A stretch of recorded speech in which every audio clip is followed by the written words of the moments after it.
Olá, boa tarde, professor César, boa tarde, Dinê. Estamos aqui para fazer uma entrevista com o professor César Simone.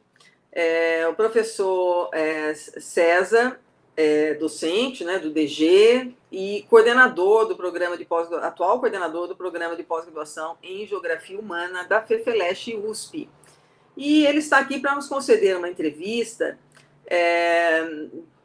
dentro da celebração dos 50 anos de formalização do PPGH. E, para tanto, eu peço a você, professor César, que nos fale um pouco sobre a sua experiência como pesquisador, como professor e como orientador no PPGH, considerando a sua entrada no programa, a sua atuação como docente, a sua participação em eventos e a sua atuação como orientador. Passo a palavra, então, para você. E agradeço, desde já, em nome da comissão organizadora do evento. Bom, boa tarde, Rita, boa tarde, Ginê. Também agradeço o convite, né, enfim, para estar aqui, enfim, participando da celebração dos 50 anos do programa que atualmente sou coordenador, não é? Enfim, que me honra estar nessa posição, né? E imagino que como tantos outros que me antecederam e os que virão. Claramente, quer dizer, nessa condição é difícil começar a falar, enfim, da minha relação com o programa sem me remeter justamente à posição que eu ocupo atualmente, não é? Quer dizer, e de certa maneira, pensando aqui, né, como é que o programa entra na minha vida, na verdade, o programa de pós-graduação em Geografia Humana da USP, ele entra na minha vida muito cedo, né? Quer dizer, minha formação toda quase foi no PPGH. Digo quase, esse quase muito sutil aí, para não cometer injustiças, não é? Enfim, com outras instituições pelas quais eu passei durante a formação, mas ainda assim, eu me remeto, por exemplo, a um período de estudo na França, mas ainda assim, como resultado, avalio como resultado dos vínculos com o próprio PPGH, não é? Então, de certa maneira, minha trajetória é uma trajetória que vem entrelaçada com a do programa de pós-graduação em Geografia Humana da USP, não é? E eu diria que até desde a graduação, nesse sentido, não é? A começar, enfim, dos professores que me influenciaram durante a graduação já eram do PPGH, não é?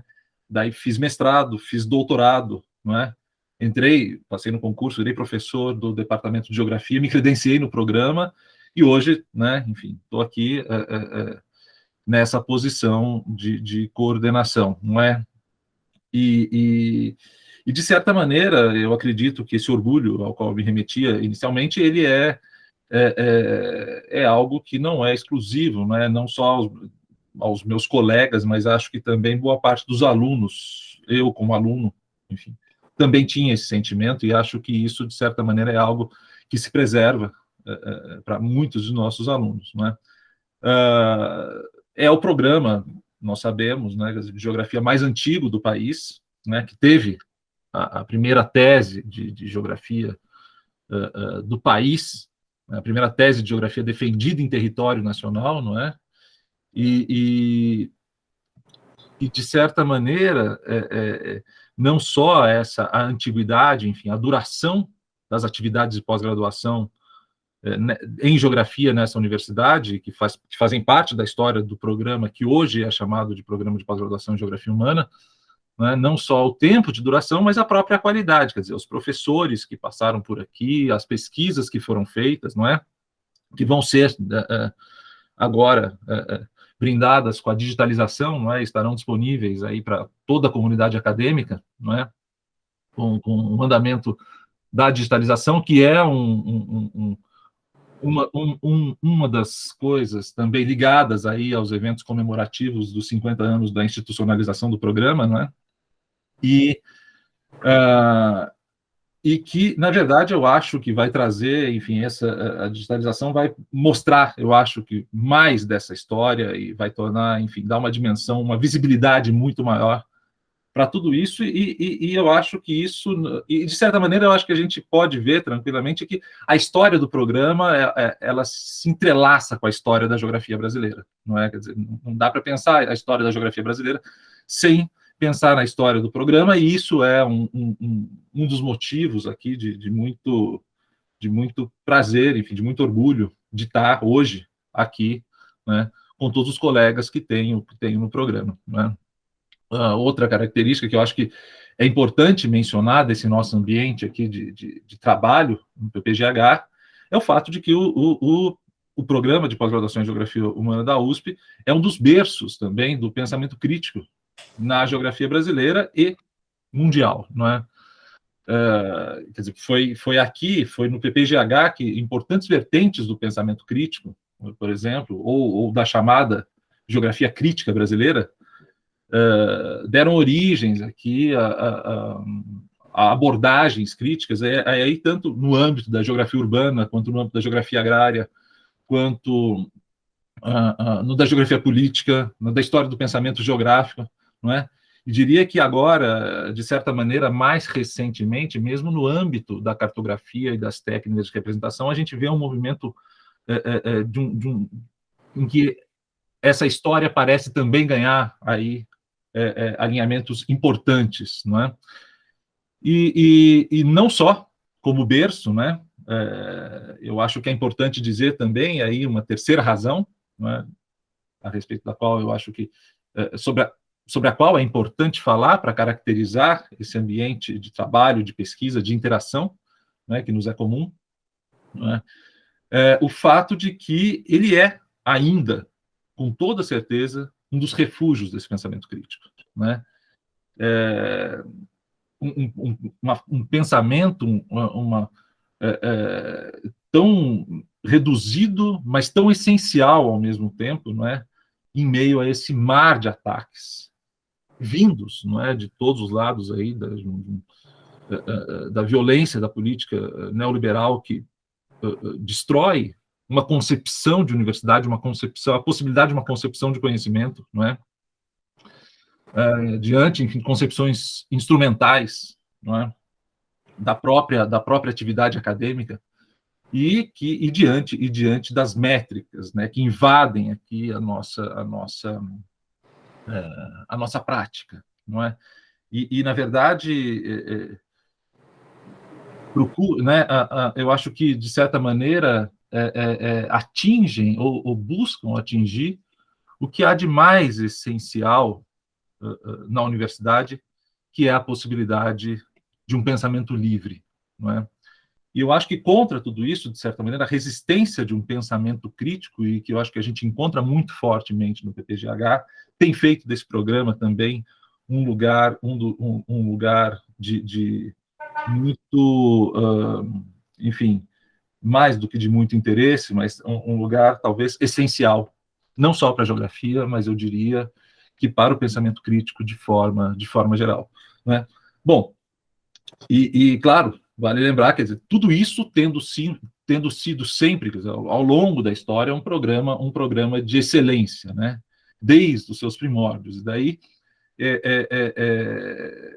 eu acho que um dado importante a esse respeito está justamente no fato de que, quer dizer, basta observar a quantidade de egressos do nosso programa, quer dizer, dos bons professores, nossos grandes colegas e excelentes profissionais que estão aí nas melhores universidades do país, não é?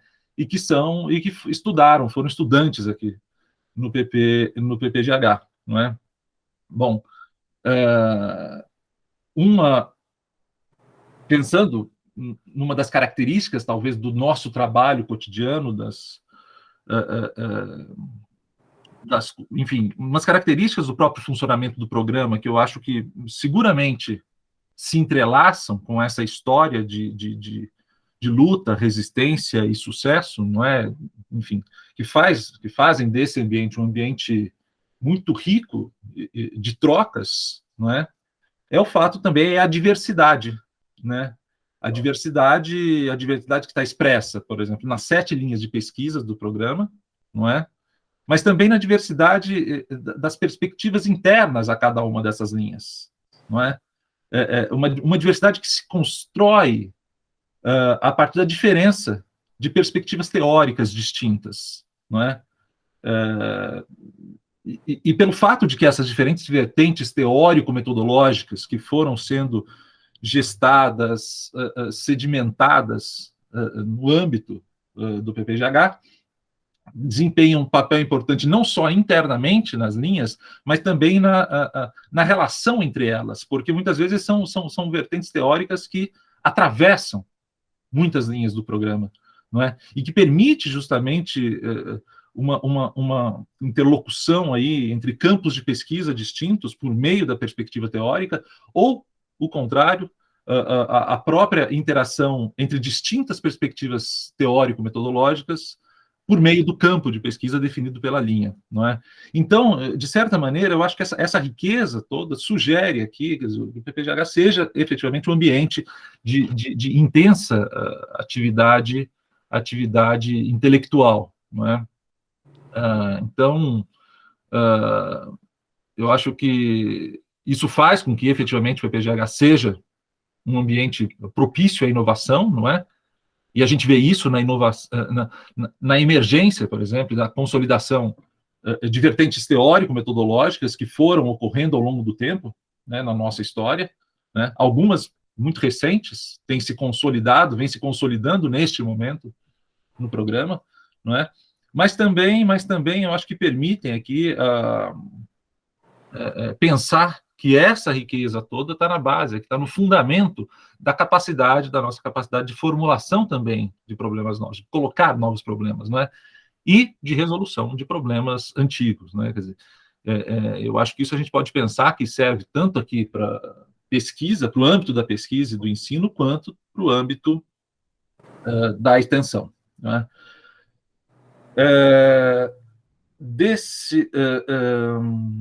Por essas razões todas, enfim, essa longa contextualização para dizer que, a bem da verdade, eu acho que o PPGH se tornou um ambiente de trabalho muito favorável,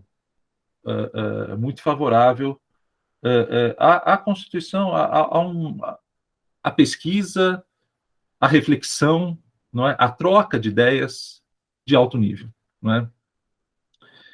E isso se reflete, evidentemente, né, nas pesquisas particulares, né? Quer dizer, não é só uma característica do ambiente, ele é do ambiente na medida em que isso está em interação propriamente com a atividade das pessoas. Eu diria que, no meu caso, propriamente, desde que eu entrei no PPGH, e eu estou credenciado no programa desde 2014, não é?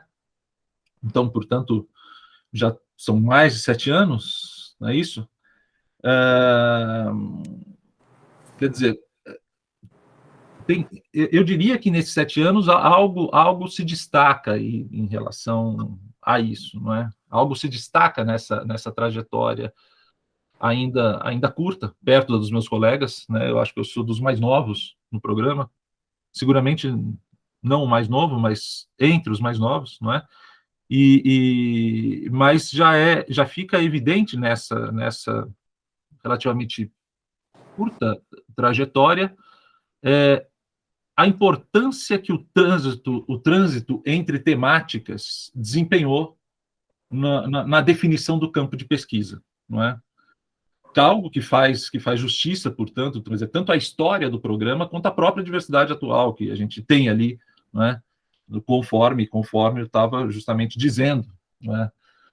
Nos programas. E tudo isso, toda essa riqueza, essa diversidade, né, a gente encontra, muitas vezes, dentro do mesmo laboratório, não é? E a gente vê isso a partir do contato com os colegas, não é? Ou mesmo no movimento dos alunos, entre os alunos, não é? Que tem permitido frequentemente a troca de contribuições aí entre perspectivas distintas, muitas vezes alunos que participam de grupos de estudos com orientadores diferentes, enfim, que tem permitido justamente o enriquecimento desse diálogo, né? Só um dado, eu lembro aqui que quando eu fiz a graduação, por exemplo, logo me engajei num projeto de iniciação científica e passei a frequentar o Laboratório de Geografia Urbana, né, o LABUR, como a gente chama. E naquele momento, já haviam três grupos de estudos que formaram, enfim, são, na verdade, grupos, eu acho que poderia dizer, que representam perspectivas teóricas, metodológicas dentro do programa, mas eu lembro de três grupos que foram absolutamente importantes para a minha formação, não é? Os grupos de estudo sobre Lefebvre, não é? Os grupos de estudo sobre os situacionistas e o grupo de estudos do pessoal lá do Crises, não é? Enfim, eram três, na verdade, três nucleações distintas, mas que, de certa maneira, mantinham um diálogo e um diálogo da perspectiva crítica, né?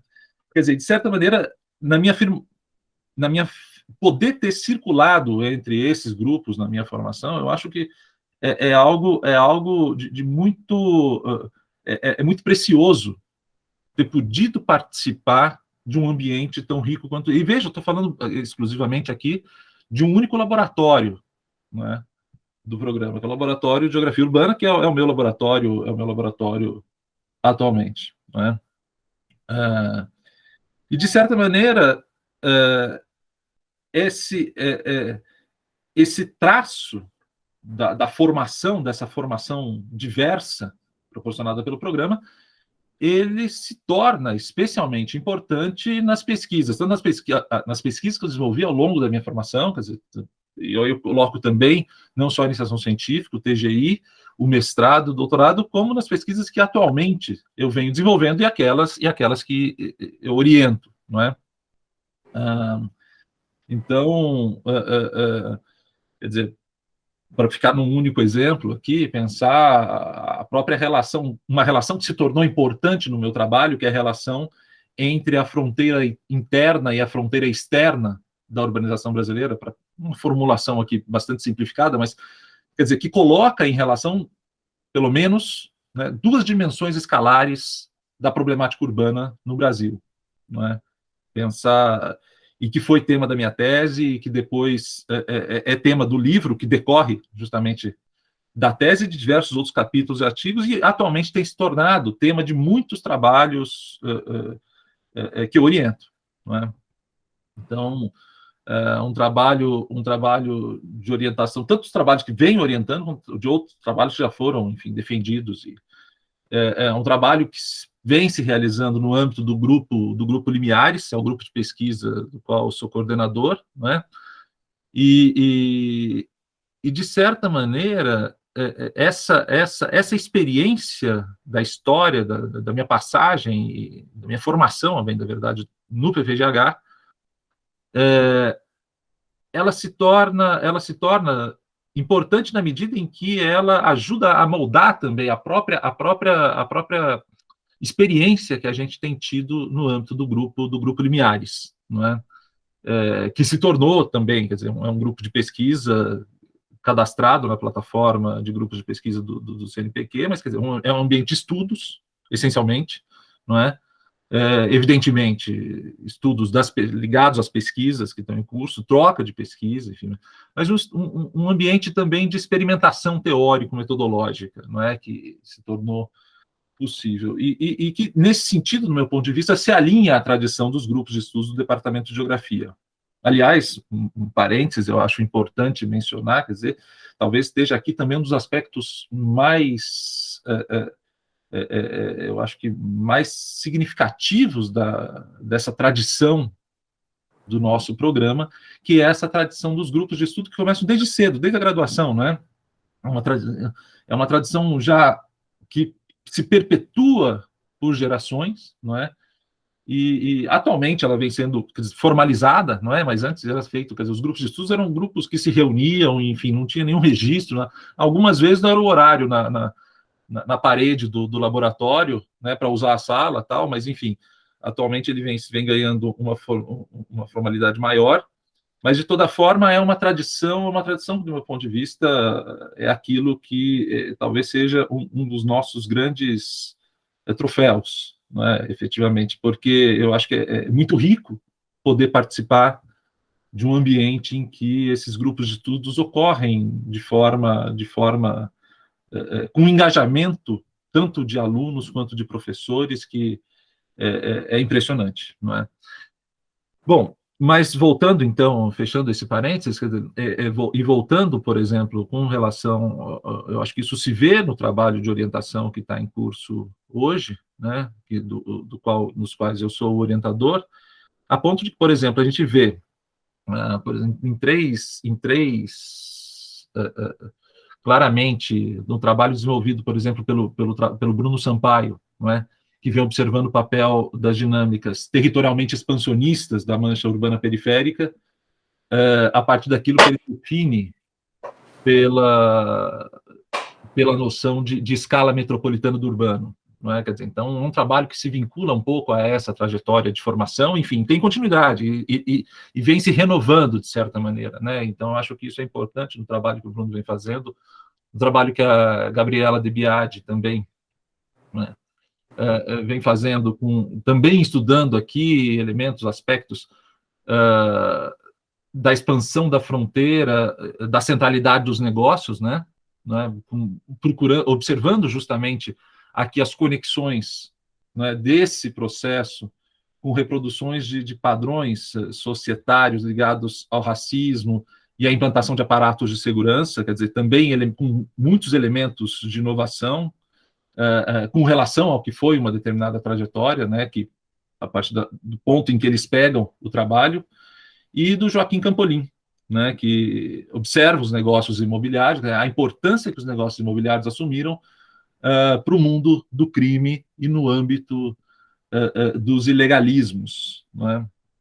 Então, de certa maneira, são 3 trabalhos aí que derivam diretamente do que foi o meu processo de formação, mas são trabalhos que avançam, seguramente.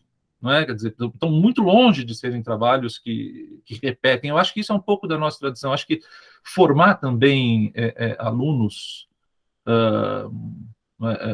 mestres e doutores, né, com essa criatividade é uma coisa que eu acho que todos os nossos colegas têm feito com maestria. Né? Então, eu acho que também tem um grupo de trabalhos que ficam no âmbito do mercado imobiliário, não é? Quer dizer, que também é uma dimensão do trabalho de pesquisa que eu desenvolvi, que ainda desenvolvo, ainda mantenho relações com esse campo de pesquisa, né? Que é o caso do trabalho do Gilcimar de Campos, né? Que tem feito um trabalho belíssimo. Ele tem uma intimidade em lidar com os gráficos do mercado financeiro e tem feito justamente o cruzamento de gráficos que são manipulados por traders ou então nas bolsas de valores aí, com um padrão espacial, com a definição de padrões espaciais da indústria da construção. Né? É o caso que acabou de entrada, da Gabriele Lima, né? Que também lida de forma muito interessante com bancos de dados que são raros, não é? E tem observado justamente o impacto, não é, o impacto do programa habitacional numa determinada camada social e a respeito do endividamento que ele foi capaz de originar. E ela observa isso a partir das devolutivas aí, né, da retomada de imóveis pela Caixa Econômica Federal. É o caso também da Júlia Spelta, que também observa o papel, né, enfim, dos empreendimentos do Minha Casa Minha Vida Entidades e o impacto dele no entorno, com a expansão da fronteira urbana na escala metropolitana. Não é? Um trabalho também de um aluno que acabou de entrar, o Bruno Pereira Reis, não é? Que vem tentando também definir as linhas, definir melhor um padrão do que poderia chamar de um padrão brasileiro de financiarização do mercado imobiliário a partir da referência da financiarização do mercado imobiliário espanhol, que ele conhece bastante bem, estudou no mestrado isso, né? E o caso do Rubens Campos Pinto, que vem trabalhando com os impactos, né, dos investimentos e dos projetos econômicos da China na definição, quer dizer, na reativação aqui de uma dinâmica territorialmente expansionista da urbanização, não é? Para não, enfim, eu acho que isso caracteriza também uma outra linha aqui de orientação que faz parte do meu trabalho de pesquisa, e finalmente eu acho que cabe mencionar aqui dois outros trabalhos muito ricos e que olham atentamente algumas particularidades, que é o caso da Priscila Pack, com um doutorado que observa justamente a mobilização da força de trabalho, né, do migrante africano hoje no Brasil, não é?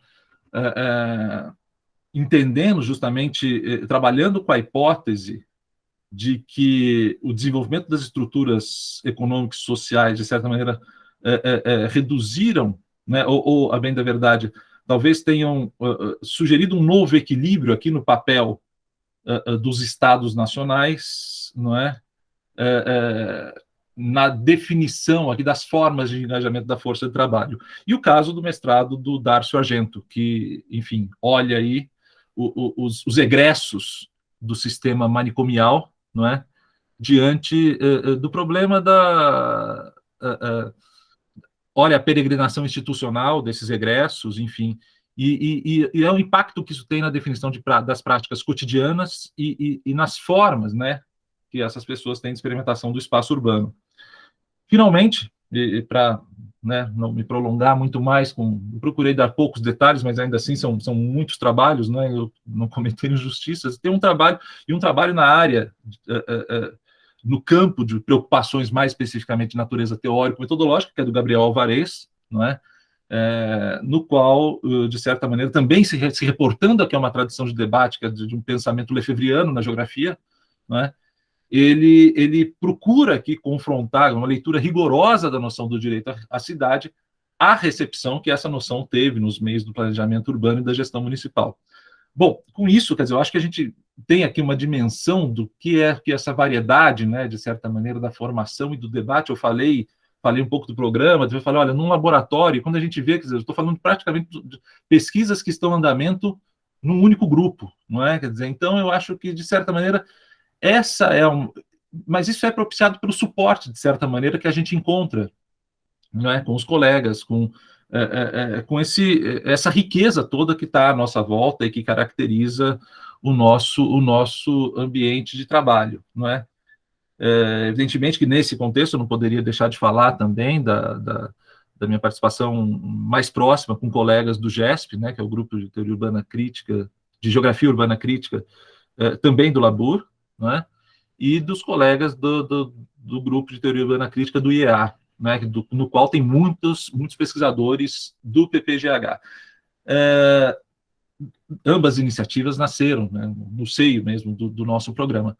Então, eu acho que com isso, de certa maneira, o que eu procurei aqui, sei lá, falar um pouquinho, foi para tentar caracterizar o que é propriamente a nossa, um pouco, como eu vejo, como eu sinto essa experiência efetivamente de participar aí disso que, de uma forma muito abstrata, a gente pode falar, bom, é o programa mais antigo de geografia do país, ou é o programa, nós sabemos os grandes nomes que passaram por aqui, mas, quer dizer, é um programa que mantém uma atividade e mantém uma intensidade de trabalho que eu acho que proporciona esse universo muito rico, não é? Então, era, né, basicamente isso que eu acho que eu tinha para considerar aqui em relação a essa pergunta inicial, mas, enfim. Muito bom, César. Eu gostaria de encaminhar agora uma outra questão para você, então, para a gente fechar a entrevista. Hoje você está coordenador do programa já há quase 2 anos, né? E eu gostaria de lhe perguntar quais você acredita serem os principais desafios para o nosso programa de pós-graduação, né, em Geografia Humana, esses desafios a serem enfrentados nos próximos anos, nesse momento, né, e para um futuro breve. Bom, Rita, obrigado pela pergunta. Bom, é uma pergunta difícil, obviamente, mas eu acho que nós estamos enfrentando, eu acho que, em diversas escalas, ataques que são ataques à possibilidade de um pensamento livre e de um pensamento crítico. E crítico justamente porque é livre, não é? Eu acho que a gente enfrenta isso de uma forma mais imediata, mais brutal, aos ataques que atualmente têm sido dirigidos à universidade de forma escandalosa, não é? Por setores que hoje estão no governo, não é? Mas há muito tempo a gente convive com concepções ou com espíritos que se acreditam profundamente inovadores e que carregam um grande potencial destrutivo, porque na verdade são espíritos de negociadores, do meu ponto de vista, não é? Eu acho que desde que de certa maneira as instituições passaram a se colocar o problema da avaliação da produção do conhecimento, de uma perspectiva em que a avaliação era admitida como sinônimo de um princípio para classificação ou como algo que deveria, de certa maneira, dizer, enfim, quem é o melhor ou quem é o pior na história, nós nos metemos numa grande enrascada, não é? Eu acho que, de certa maneira, é compromisso de um pensamento crítico, e tendo dito que o nosso programa tem, na base do seu funcionamento, na sua história, e talvez mantenha ainda como compromisso, e acredito que mantém, talvez seja compromisso do nosso programa, como de outros programas parceiros, que se acreditam também imbuídos de um compromisso com o pensamento crítico, combater duramente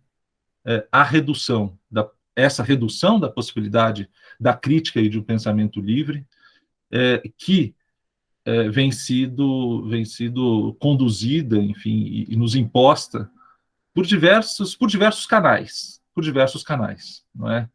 Eu acho que muitas vezes, até mesmo internamente, com tranquilidade, com colegas, dos quais gostamos muitas vezes, não é? Mas acho que a gente deve estar atento, efetivamente,